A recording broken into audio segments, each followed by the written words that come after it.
പുതിയൊരു വീഡിയോയിലേക്ക് എല്ലാവർക്കും സ്വാഗതം. ഇന്ന് നമ്മൾ നോക്കാനായിട്ട് പോകുന്നത് മാനിഫെസ്റ്റേഷന് വേണ്ടിയിട്ടുള്ള തീരുമാനങ്ങൾ നമ്മൾ എങ്ങനെ എടുക്കുക എന്നുള്ളതാണ്. വീഡിയോയിലേക്ക് കടക്കുന്നതിന് മുമ്പ് നമ്മളുടെ ഒരു ഫ്രീ ആയിട്ടുള്ള വാട്സപ്പ് ഗ്രൂപ്പ് ഉണ്ട്. ആ വാട്സപ്പ് ഗ്രൂപ്പിൻ്റെ ലിങ്ക് ഞാൻ കമൻറ്റ് സെക്ഷനിൽ പിൻ ചെയ്ത് വയ്ക്കുന്നുണ്ട്.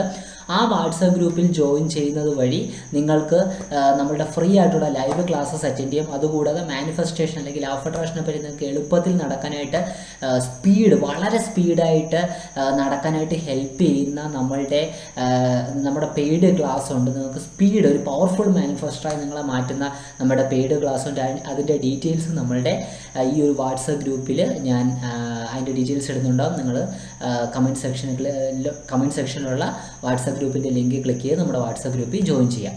ഓക്കെ, എങ്ങനെ നമുക്ക് മാനിഫെസ്റ്റേഷന് വേണ്ടിയിട്ടുള്ള തീരുമാനങ്ങൾ എടുക്കുക എന്നുള്ളതാണ് നമ്മൾ മനസ്സിലാക്കേണ്ട ഒരു കാര്യമുണ്ട്. നമ്മൾ മനസ്സിലാക്കേണ്ടത്, അതായത് നമ്മൾ ഇപ്പോൾ പല ആളുകളും ആശയക്കുഴപ്പത്തിലാണ്. അതായത് അവരൊരു ബിസിനസ് തുടങ്ങണമെന്ന് ആഗ്രഹിച്ച് അവർ ആ ബിസിനസ് തുടങ്ങിയാണ്. അപ്പോഴാണ് അവർക്ക് മനസ്സിലായി ആ ഒരു ബിസിനസ്സിൽ ഇപ്പോഴത്തെ മാർക്കറ്റ് അനുസരിച്ച് പ്രോഫിറ്റ് വളരെ കുറവെന്ന് അവർ മനസ്സിലാക്കിയാണ്. അപ്പോൾ അത്തരത്തിൽ അവർ മനസ്സിലാക്കിക്കൊണ്ട് അവരൊരു തീരുമാനമെടുക്കുകയാണ്, നമുക്ക് ഈ ബിസിനസ്സിൽ നിന്ന് പിന്മാറാം. അപ്പോൾ നിങ്ങൾ ആലോചിച്ച് നോക്കിയേ, അവർ കൃത്യമായിട്ടൊരു മാനിഫെസ്റ്റ് ചെയ്യാൻ, അവരുടെ ഒരു ഗോൾ മാനിഫെസ്റ്റ് ചെയ്യാനായിട്ട് പോയി ആ മാർക്കറ്റ് മോശമാണെന്ന് മനസ്സിലാക്കിയിട്ട് അവർ ആ ബിസിനസ്സിൽ നിന്ന് ഡ്രോപ്പ് ഔട്ട് ചെയ്യണം, അല്ലെങ്കിൽ അവർ ആ ജോബിൽ നിന്ന് ഡ്രോപ്പ് ഔട്ട് ചെയ്യണം. എന്ത് തരത്തിലാണോ അവരുടെ ജീവിതത്തെ മുന്നോട്ട് കൊണ്ടുപോകുന്ന ഒരു ആക്ടിവിറ്റിയിൽ നിന്ന് അവർ ഡ്രോപ്പ് ഔട്ട് ചെയ്യണം. നമ്മൾ മനസ്സിലാക്കിയിട്ട് അങ്ങനെ ചെയ്യേണ്ട ആവശ്യമില്ല. എന്ത് ഡെസിഷൻ ആണെങ്കിലും നിങ്ങൾ അലൈൻമെൻറ്റിലാണെങ്കിൽ, അല്ലെങ്കിൽ നിങ്ങളൊരു പോസിറ്റീവായിട്ടുള്ള സ്റ്റേറ്റിലാണെങ്കിൽ, അല്ലെങ്കിൽ നിങ്ങൾ കൃത്യമായിട്ട് ഒരു പവർഫുൾ മാനിഫെസ്റ്ററിൻ്റെ മാനസികാവസ്ഥയിലാണെങ്കിൽ നിങ്ങൾക്ക് തീർച്ചയായിട്ടും എന്ത് ചെയ്യാൻ പറ്റും, ആ റോങ് ആയിട്ടുള്ള ഡെസിഷൻ അല്ലെങ്കിൽ ആ ഒരു ഫീൽഡിൽ നമുക്ക് ബെറ്റർ ഫീൽഡാക്കി മാറ്റാൻ പറ്റും.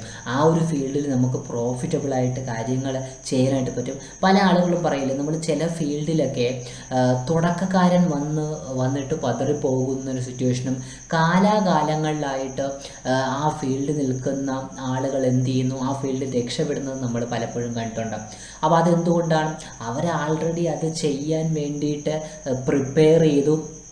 അയാൾ കൃത്യമായിട്ട് എന്ത് ചെയ്തു, അത് കൃത്യമായിട്ട് കുറേ നാളത്തെ ചിന്തകൾ വന്നിട്ട് എന്ത് ചെയ്യുന്നു, അയാൾക്ക് ആ ഒരു ഫീൽഡിൽ നിലനിൽക്കാൻ സാധിച്ചു എന്നുള്ളതാണ് അല്ലേ. അല്ലെങ്കിൽ അയാൾ കൃത്യമായിട്ട് അതിൽ നിന്ന് അതിൻ്റെ അകത്ത്, അതായത് അയാൾ ആ സബ് കോൺഷ്യസ്ലി അയാൾ അതിലേക്കുള്ള കടമ്പകൾ കടന്നു, പ്രോസസ്സ് കഴിഞ്ഞു. അപ്പോഴും അയാൾ സത്യം പറഞ്ഞാൽ അയാളുടെ വർക്കിനപ്പുറത്തേക്ക് അയാളുടെ സബ് കോൺഷ്യസ്ലി അയാൾ പരിവപ്പെട്ട് പോസിറ്റീവായിട്ട് ചിന്തിക്കാതെ, ഇപ്പോൾ മാനിഫെസ്റ്റേഷൻ ഫോളോ ചെയ്യാത്ത ഒരാളാണെങ്കിലും മുന്നോട്ട് പോകണമെങ്കിൽ അയാൾ എന്തായാലും പോസിറ്റീവായിട്ട് ചിന്തിച്ചേ പറ്റുള്ളൂ അല്ലേ.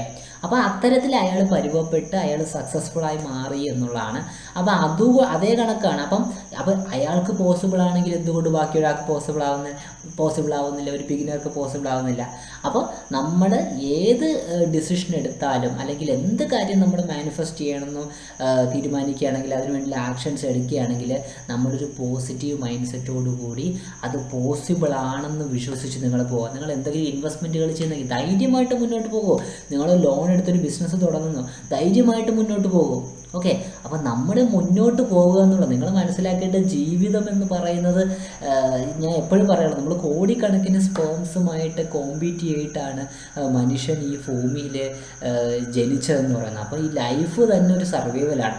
അപ്പോൾ അതുകൊണ്ട് നിങ്ങൾ എന്ത് ചെയ്യുക, നിങ്ങൾ കൃത്യമായിട്ട് എന്ത് ഡിസിഷനെയും നിങ്ങൾ അലൈൻമെൻറ്റിലാണെങ്കിൽ, ഒരു മാനിഫെസ്റ്ററിൻ്റെ മൈൻഡ് സെറ്റിലാണെങ്കിൽ നമുക്കതിനെ പോസിബിളാക്കി എടുക്കാമെന്നുള്ളതാണ്. അപ്പം എങ്ങനെ ഡിസിഷൻ, അപ്പം ഇന്നത്തെ ടോപ്പിക്ക് ഒന്ന് കൺക്ലൂഡ് ചെയ്ത് കഴിഞ്ഞാൽ, എങ്ങനെ ഡിസിഷൻ എടുക്കുന്നു, റൈറ്റ് ഡിസിഷൻ എടുക്കുക എന്നുള്ളതല്ല, നമ്മൾ എന്ത് ഡിസിഷൻ എടുത്താലും നമുക്ക് അതിനെ റൈറ്റ് ഡിസിഷനാക്കി മാറ്റാം. നിങ്ങൾ പോസിറ്റീവായിട്ടാണ് തിങ്ക് ചെയ്യുന്നതെങ്കിൽ നിങ്ങളൊരു പവർഫുൾ മാനിഫെസ്റ്ററിൻ്റെ ഒരു രീതിയിലേക്ക് നിങ്ങൾ ഉയർന്നു കഴിഞ്ഞാൽ. ഓക്കെ, അപ്പം അതാണ് ഇന്നത്തെ വീഡിയോ. അപ്പം ഇന്ന് നിങ്ങൾക്ക് നമ്മളുടെ ഫ്രീ ആയിട്ടുള്ള വാട്സപ്പ് ഗ്രൂപ്പിൻ്റെ ലിങ്ക് ഞാൻ കമൻറ്റ് സെക്ഷനിൽ പിൻ ചെയ്തിട്ടുണ്ടാകും. അതിൽ നിങ്ങൾക്ക് ഫ്രീ ലൈവ് ക്ലാസ്സസ് അറ്റൻഡ് ചെയ്യാൻ പറ്റും. അതുകൂടാതെ നമ്മുടെ പെയ്ഡ് ക്ലാസ്സിലേക്ക് ലോ ഓഫ് അട്രാക്ഷനെ പറ്റി കംപ്ലീറ്റ് കാര്യങ്ങൾ പഠിപ്പിച്ചു തരുന്ന, നിങ്ങളൊരു പവർഫുൾ മാനിഫെസ്റ്ററാക്കി മാറ്റുന്ന നമ്മുടെ പെയ്ഡ് ക്ലാസ്സിലേക്ക് നിങ്ങൾക്ക് ജോയിൻ ചെയ്യാനും ആ ഒരു വാട്സപ്പ് ഗ്രൂപ്പിൽ അതിൻ്റെ ഡീറ്റെയിൽസ് ഇടുന്നുണ്ടാകും. പുതിയ ക്ലാസ്